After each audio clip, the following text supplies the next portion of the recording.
have our official trailer for Call of Duty World War II.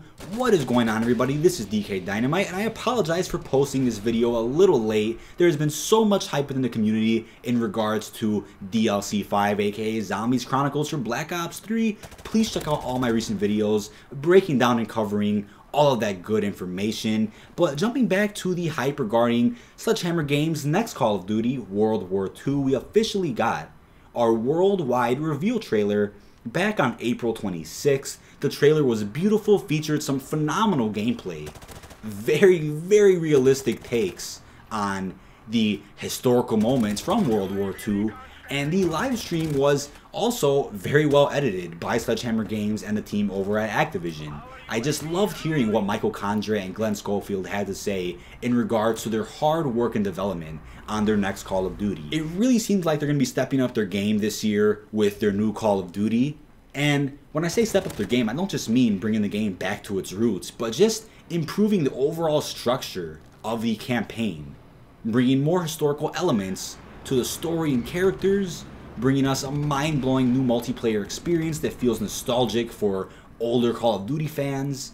And while we didn't get to see much of multiplayer during this reveal stream, we did get a couple of teasers and bits of information regarding when we'll see some actual gameplay from multiplayer. But I'm really looking forward to the private beta, which is confirmed to be a pre-order bonus for pre-ordering World War II, and will of course be available first on the PlayStation 4 with Xbox One to follow afterwards. There's no word as to whether or not PC will get a beta. I know they didn't get a beta for, I want to say, Black Ops 3 and Infinite Warfare, which is pretty disappointing for those players out there. But we'll just have to wait and see if they change anything on that. We know the beta for Black Ops 3 took place in August, while Infinite Warfare took place way too fucking late in October, and that is of course because Infinite Warfare is an unfinished piece of shit. I talked about that many times before, but the beta should hopefully be releasing sometime towards the middle of August. That is a much better time, giving them a lot of extra feedback to improve on the multiplayer structure right before it releases with the full game. Now, I'll be going down a list of all the huge information that was released in regards to Call of Duty World War II. I'll put some screenshots on screen so you can see some of the beautiful images of the characters, the battle, some of the weapons. Just looks absolutely insane. Now, it was confirmed that World War II multiplayer will be both revealed and playable at E3. E3 takes place during the week of the 13th of June through the 15th of June.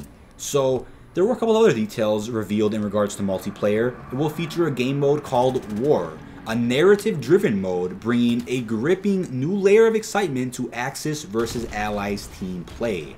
We're also going to be getting a mode called Divisions, a new approach to create a class and character customization as you enlist in a division and progress through the ranks. We're also going to be seeing an insane mode, which we actually got a small video clip for, called Headquarters, a brand new social feature for Call of Duty where you rally and interact with your fellow soldiers. So this is something that I envisioned back for Call of Duty Ghosts, back when Clan Wars were announced. I honestly expected Infinity Ward to do more with Clan Wars, bringing us what I would consider a huge map, which doesn't feature any gameplay, but more of an interaction for all the soldiers to meet up, maybe in a clan or maybe as just a big team, to discuss some of the upcoming clan wars, maybe some of the rewards, maybe the trade territories, something in that sense. But it seems like something like that is coming to Call of Duty World War II. And we don't have much information on it, but we do have that video clip I just put on screen, which looks insane. And from recent leaks, it seems like the game will support up to 48 players. So not only does that confirm that Headquarters will support 48 players, or maybe a little less, there will be game modes that allow up to 48 players to be in the same lobby. So that of course is just unbelievable, just uncalled for overall for this new Call of Duty. But there were two campaign missions that were detailed during this official live stream. The first one is Hurtgen Forest, an old growth forest on the German border where Allied forces engage in devastating encounters. In the heat of battle, the German army uses tree burst bombs that detonate at treetop level, showering soldiers with wooden shrapnel. When your unit is zeroed in on by hostile artillery, the forest explodes around you as debris rains down. We also have Normandy, an expected campaign mission altogether for Call of Duty World War II. From inside a Higgins landing boat, your squad will storm Ohama Beach in a visceral, audio-visual experience unlike any D-Day landing experience in a game to date. You and your fellow soldiers must overcome the enemy defenses to serve as the tip of the spear for the Allied invasion. So you can't have a World War II game without the Normandy invasion. Come on now. So it seems like Sledgehammer Games went very fucking deep into the history of World War II, taking all the iconic moments, iconic characters, iconic battles, and bringing them to life with their new Call of Duty. And I just cannot wait to get my hands on this game. And I've never felt like this since we got the reveal for Black Ops 3 many years ago. We also got a huge confirmation from the man himself, Mr. Dalek JD, who was invited to the actual reveal for Call of Duty World War II, and when it got announced that he was invited to this event, it was immediately teased that we would see a Zombies game mode for Call of Duty World War II.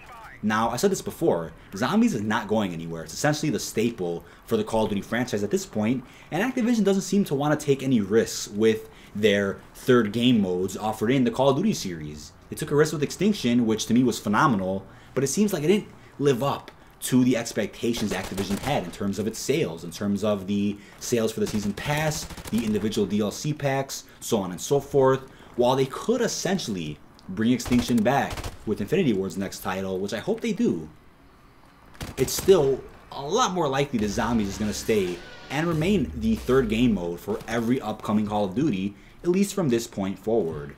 Now, when Mr. Dalek JD asked the huge question regarding the possibility of Zombies returning in World War II, Glenn Schofield couldn't say much about it, but he did say we'll hear more about it very soon. But he did show us one image, and that image is of course of a Nazi zombie.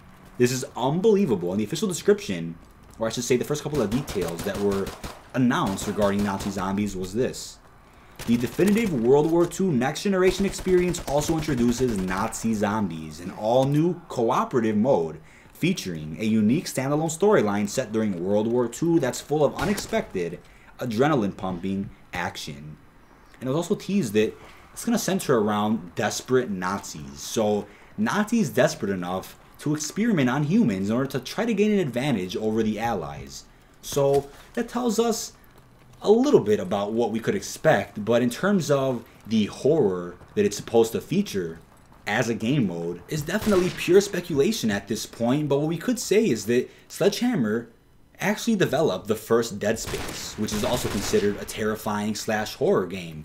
So if they sort of incorporate a lot of the aspects of Dead Space along with some of the aspects they introduced with Exo Zombies, like some of the great wonder weapons, the complicated Easter eggs, the huge maps, put that all together, they could bring us a fairly decent Zombies mode that is very different from Treyarch and Infinity Ward's take on zombies. Like I said earlier, we're probably going to see zombies every single year, but as long as the mode is innovative with each development team, then I'll play it and I'll support it. But don't fuck us like Infinity Ward did with the joke of a zombies game mode they have. Bring us something new and innovative, terrifying. Bring some nostalgic fans back. Even if the nostalgic fans are already around, once again, for Zombies Chronicles, aka DLC 5, still give us your all. I'll support the mode for as long as it lasts. And I think Sledgehammer Games has potential to bring us a terrifying Zombies game mode. I'll be talking more about that in an upcoming video, as I said, but I loved Exo Zombies for what it was. It kept me going throughout the entire DLC season. I really enjoyed that game mode way more than I enjoy Infinite Warfare, I'll tell you that much. So we also got some new details regarding the campaign within World War II as well. The first thing is that it will not feature auto regeneration of health or auto refill of ammo. You must ask your medic / squad. So this is a huge update in regards to the World War II campaign. So as Schofield said, you have to worry about every bullet. You're not the superhero, you can't just stand there taking 7 bullets, ducking, shooting again. It's refreshing for us to deal with recruits who aren't tier 1 warriors to show that vulnerability. They are naive. It's been a real cool challenge creating this different kind of gameplay. So, Condre also told Games Radar that additional squad members have different abilities that can help as well. Part of being in this squad and working together was about helping each other out in a very different way than in previous games. This is you relying on your squad, and so that was a mechanic where you can rely on your squad members to help you, and in that case, When you're low on ammo, your squad can share ammo. Certain members of our squad have certain abilities and attributes that can help you. But if you are in proximity to one of your squad members and you need their help, you can. It's an active ability. It's also possible to lose squad members during battles, which will affect which abilities you might have available. It will also have an emotional impact on the characters as well.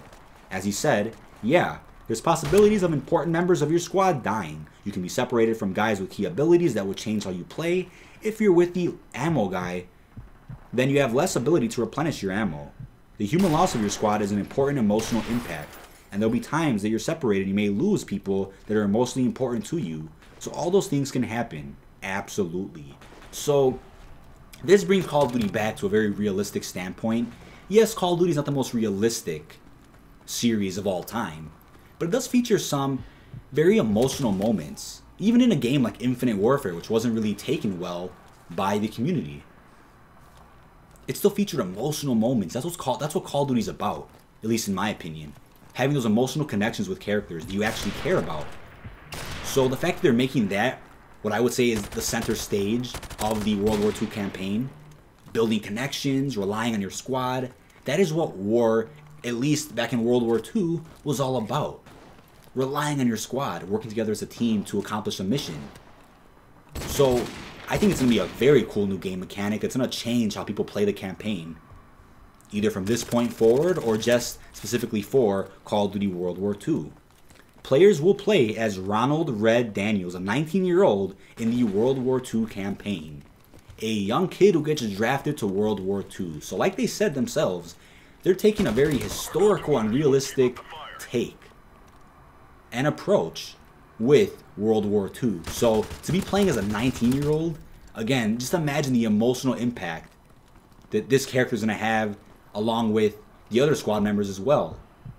Maybe some inexperienced teens who get drafted to the war. All this shit really happened. So the fact that they're adding this to the campaign makes it so much more realistic. I just can't wait to see how this plays out. I'll be leaving some links down below in the description to some behind the scenes videos with Sledgehammer Games. I'm going to be posting more images on screen as well. But last but not least, we got this very cool confirmation that female soldiers will be in World War II multiplayer. So people have been complaining about this. If Sledgehammer claims that they're going to be taking a very historical approach with World War II, how can they introduce females within the campaign? It was fine before, but with World War II, it's a lot different because women didn't serve their country back in World War II. So how could they do it now? And how could they bring them into the game? So the first thing I'll say is this. It's a fucking game. Yes, it's going to be realistic. It's going to have a lot of historical elements, things that actually fucking happened, but to include women isn't that big of a deal. Yes, it's the actual war. It's the actual World War II, but it's also their vision of World War II. Not only how things went down, but maybe how things could have went down. It's a fucking game. It doesn't have to be perfect. The other thing is, there were women who served in World War II, but on the other side, they were in Russia, serving the Russian army. I'll leave a link to that post down below in the description as well. I didn't even know about that, and I studied World War II for a very long time in school. So the fact that I'm still learning things now is great. I think the game will also teach me some things that I didn't learn in school either. And I can't wait to see how this builds a better understanding for the new generation of students who maybe didn't learn much about World War II, or maybe their ancestors served in the war and they want to know more about it.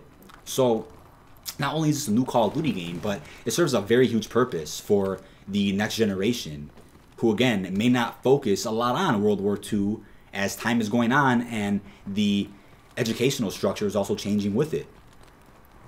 So it's not a problem if they're adding women into World War II.